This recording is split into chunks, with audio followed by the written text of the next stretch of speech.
Nsem-Pii TV nie. Z9 helicopter a enyankwanhia wo man konkon Ghana ha na aban mpanyimfo team na crew members enipa ohwe wonyina eto a yanom e wonse do eye on the 6th of August na abra asasam no beto dwa no na President John Dramani Mahama wonti eye ku bi se wo mo hwehwe ansem no na omonkopɛ eye expert na wumra emeye forensic audit na de kofa ba ya sa aton yegem kese no eto Ghana no wo mobetimu asia no kwan sabeya sa bridge kese no ebinto oman konkro Ghana brim na efrida wo mode charge made no share company free American sa no da bia na Ghana for epeso hu de twemu pa na ebimu kura adwen ne se President and na pamfo pese mode eye report no esi wo man konkro Ghana na me no kasa de eye press conference ncheche bi atimi akoso a de kofa ba ye de si eye nyina no wo mo atimu e de betudwa eye Felix foso kwache na pamfo atima behwie ni nyina gu ho a mebide wo eko na ensem ahodo a wo mo ahwe gu ho efa de Z9 eye helicopter no ho a ede wo ye ne kese bre o man konkro Ghana no wo so watimu akotie bi entenga afei na Nsem-Pii TV said dada ye kam ye ba beto ato a mayeko na de si ya helicopter no efiri soro beto from said ye anoma akra bi aton taya no a enipa wotwe empanyimfo a na wo mo so o man konkro Ghana enyamu ba bi koye no yemko na kokotie bi bra ye ba Nsem-Pii TV ye ne tifo ebeto aso. Ladies and gentlemen, good morning to you all. Before proceeding, I'd like to, on behalf of the Investigation Board, give our sincere condolences to our dearly departed heroes. It is said that an aircraft investigation is taking a mess and converting it into a message, which is what we ended up doing. It's my humble duty now to take you through the presentation which reflects the report that was presented yesterday.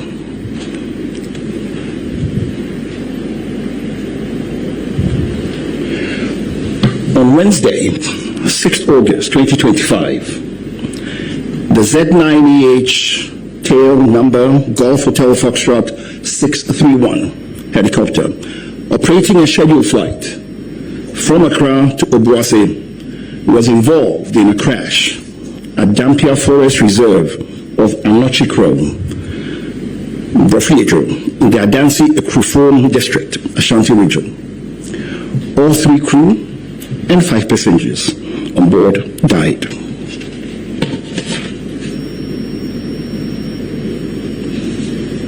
The President of the Republic of Ghana, His Excellency John Dramani Mahama, directed the Acting Minister of Defense to constitute an accident investigation board. The Ministry of Defense, on the 25th of August 2025, announced through a press release the establishment of the board mandated to inquire into the causes and circumstances leading to the Z9 Echo Hotel helicopter accident.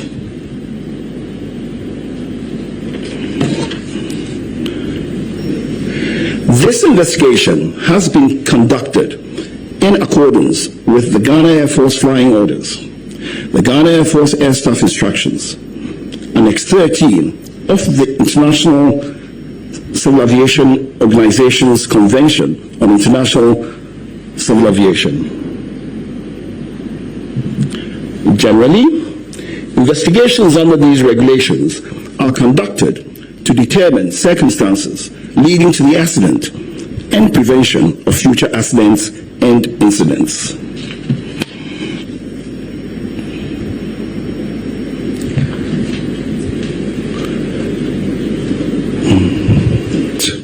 Which was presented came in a format which had 4 parts. Part 1, factual information. Part 2, analysis of the factual information. Part 3 were the conclusions, which includes the findings, the causes, and all contributory factors. And Part 4, the safety recommendations.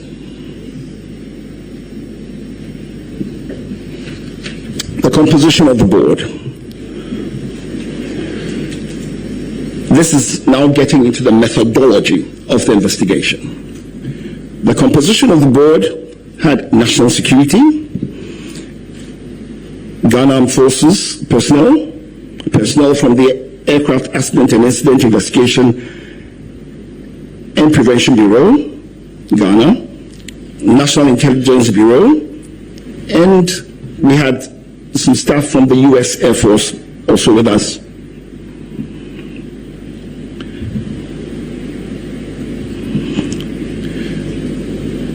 For the factual information evidence collection, we immediately had, on the 26th of August, a briefing by the preliminary investigation team, PIT as it's called. Now, the preliminary investigation team was sent out on the same day of the accident by the Air Force. Their task was to go to the accident site, secure the site, try to protect and make sure that all perishable evidence was secure. Now, when we speak of perishable evidence, we mean things like information, things like memories, because people forget after a short time. They also have the duty of making sure that in as much as possible, they can capture and do a wreckage diagram of all the parts and so on that were around the crash site, because all these help in deducing what actually caused the accident. So we had a briefing by the PIT team, and they handed over the PIT report.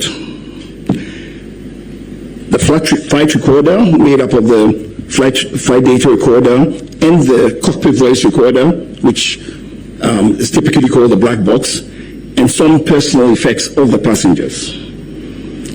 The team then started, having gotten this information, decided to proceed to the accident site to get first-hand knowledge of the accident site and to be able to interview witnesses and so on.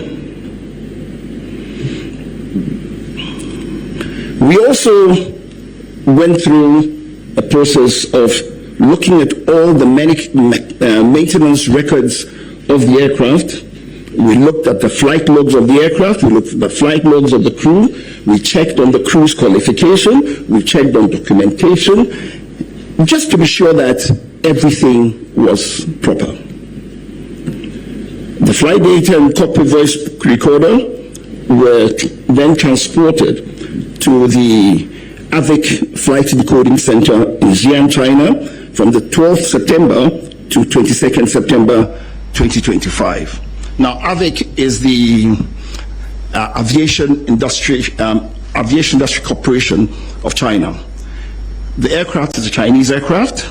They were the manufacturers. They had the software and the hardware capable of decoding and giving us the data from the flight data recorder. So we had to go to them.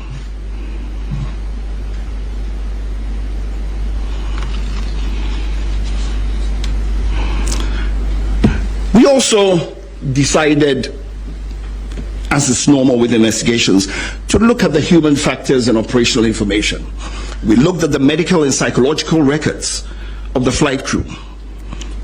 Interviews were conducted with pilots, engineers, superiors, to assess the crew's proficiency, training history, and operational culture. We also actually interviewed their families and so on. We left no stone unturned.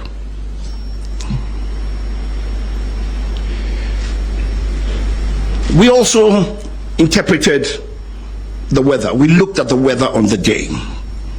And we looked at the META, which is the actual weather at the aerodromes. We looked at the TAFs, which are the terminal aerodrome forecasts, eyewitness observations, and then we also took data from the Ghana Meteorological Agency.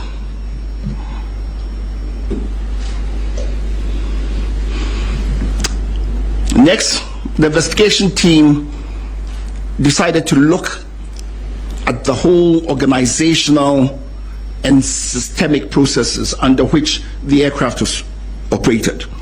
So we examined the Ghana Air Force policies, their flying orders, and their operational oversight mechanisms. We looked at crew authorizations. We looked at the air tasking order procedures. Because, for instance, for the particular day, the task order that had been given was to fly the Minister of Defense and his party from Accra to Obuasi and back. We looked at Air Force oversight, its safety culture, and the adequacy of risk management systems.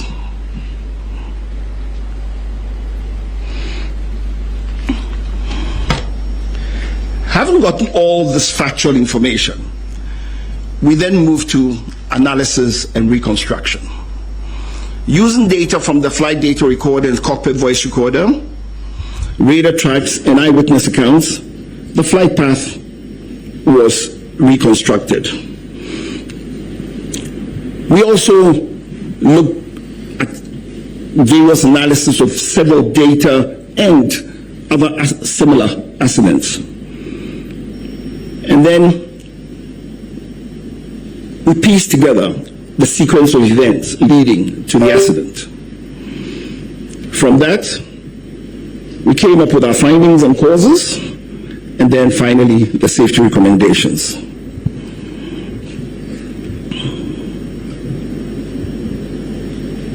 So, for the scope of flight, we looked at the history of the flight, we looked at the weather, we looked at the environment, we looked at the machine, that's the helicopter, we looked at human factors, the crew flying the plane.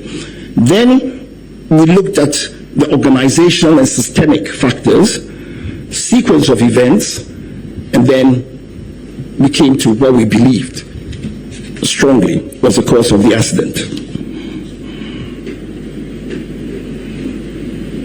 For the history of flight, we went before the flight to see what the pilots had been doing. And it's on record that their last 3 flights before the subject flight,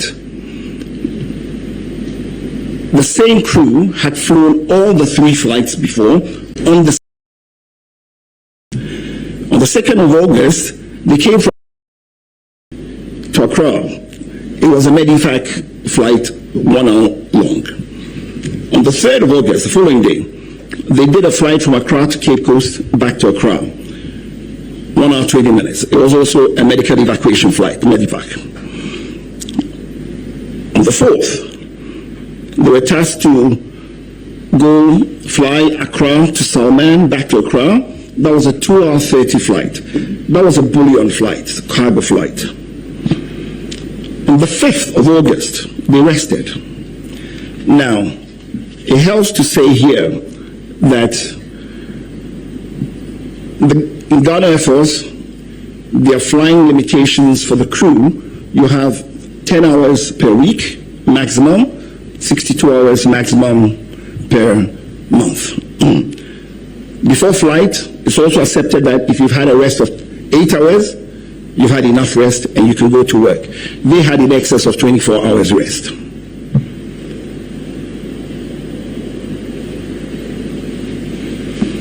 On Wednesday, 6th August, the crew for the Z9 aircraft, call sign ISCAP, Hotel Romeo, India, planned to execute the task order for the Ministry of Defense. The flight was scheduled to depart at 8 a.m.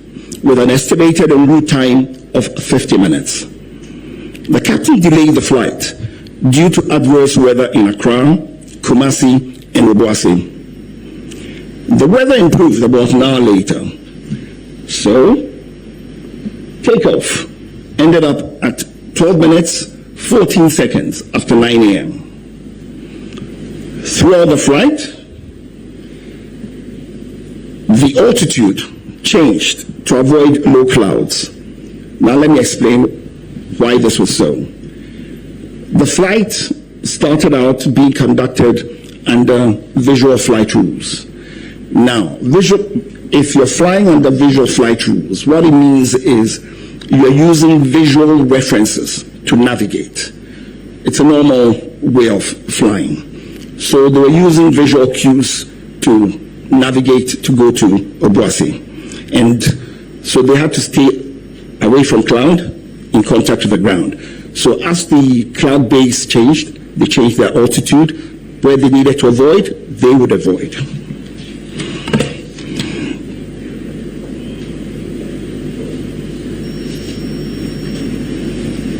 I'd like you to take a look at these two pictures. Now, first of all, these pictures were taken in the environs of where the accident took place. Take note, it wasn't taken on the day of the accident, but it's just representative. The picture on the left shows the morning weather and shows you the visibility, gives you some idea of the visibility on the day. The picture on the right is taken from the same place, looking at the same area, and you can clearly see that you can make out the ridges in the terrain over there. And it's noteworthy that on the day of the flight, this visibility you're seeing that I'm telling you, you can't even see that. As you can see, on the day the visibility was much worse.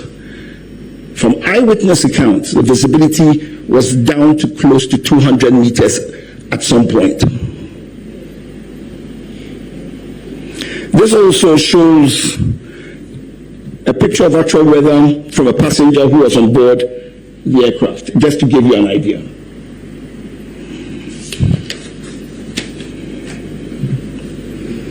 The weather in the southern Ghana was poor on the day, which delayed departure for about an hour. In Accra, conditions were misty, with visibility of about 5 to 7 kilometers and very low clouds starting at only 700 to 1,100 feet above the ground. While the situation improved slightly later in the morning, the early hours were dominated by haze and overcast skies. In Kumasi, the weather was worse, with drizzle reducing visibility to around 4 kilometers and heavy low clouds sitting just 600 to 900 feet above the ground. Only Accra and Kumasi aerodrome were available. Only Accra and Kumasi aerodrome weather were available.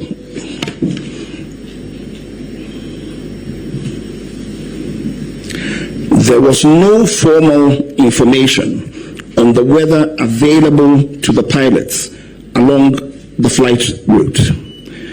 Witnesses reported poor visibility due to fog and rain at Bofu-Yedru and its environs. Environmental conditions in the Nsem-Pii Forest Reserve and its rugged terrain of hills and mountains created conditions such that over such rugged terrain you can have turbulence, downdraft, and other phenomena.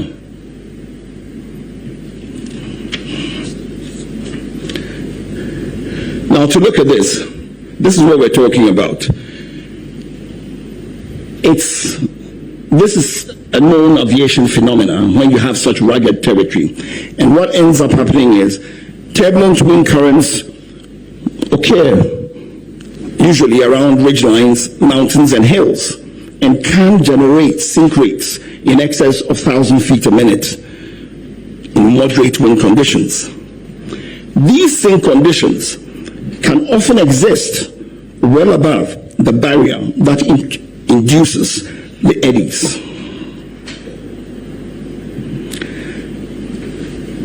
We assessed the aircraft to see if it was fit for purpose. The helicopter entered the Ghana Air Force Service in May 2015, having been manufactured in 2012, and it reached its 10-year service threshold on 18th May 2025.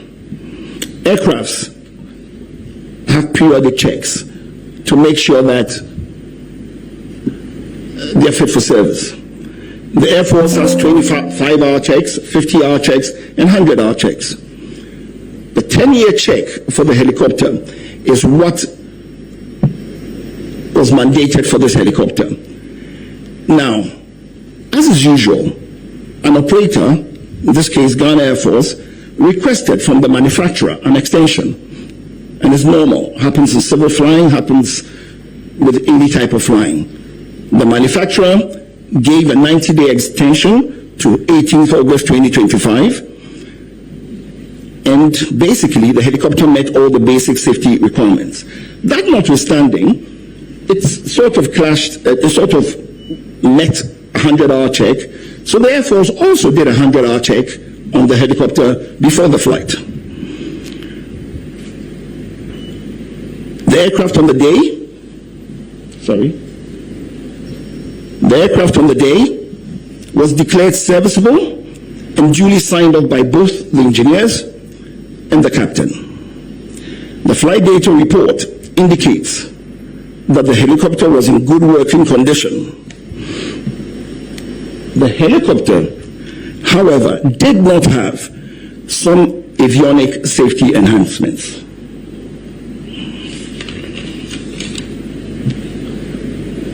As I said before, the aircraft was serviceable and airworthy.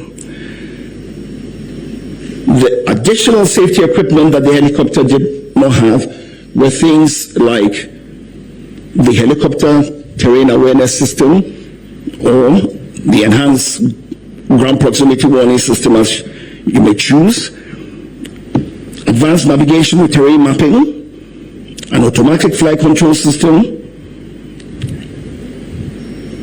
And I would say that these safety equipment would have enhanced situational awareness. For instance, it didn't have an autopilot, that's advanced and automatic flight control system, so that the crew had to manually fly the plane.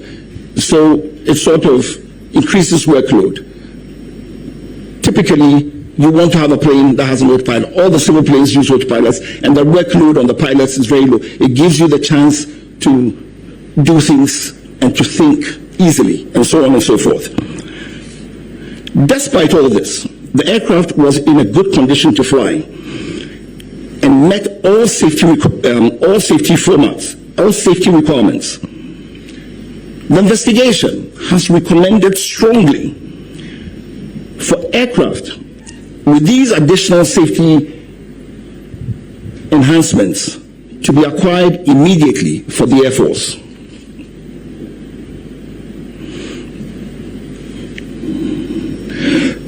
To rule out any potential human causes, we also examined the qualifications, experience, and competence of the crew. The captain has a postgraduate certificate in safety and accident investigation from Cranfield University, UK, in 2024. The captain was a qualified FAA, that's the Federal Aviation Administration, commercial and instrument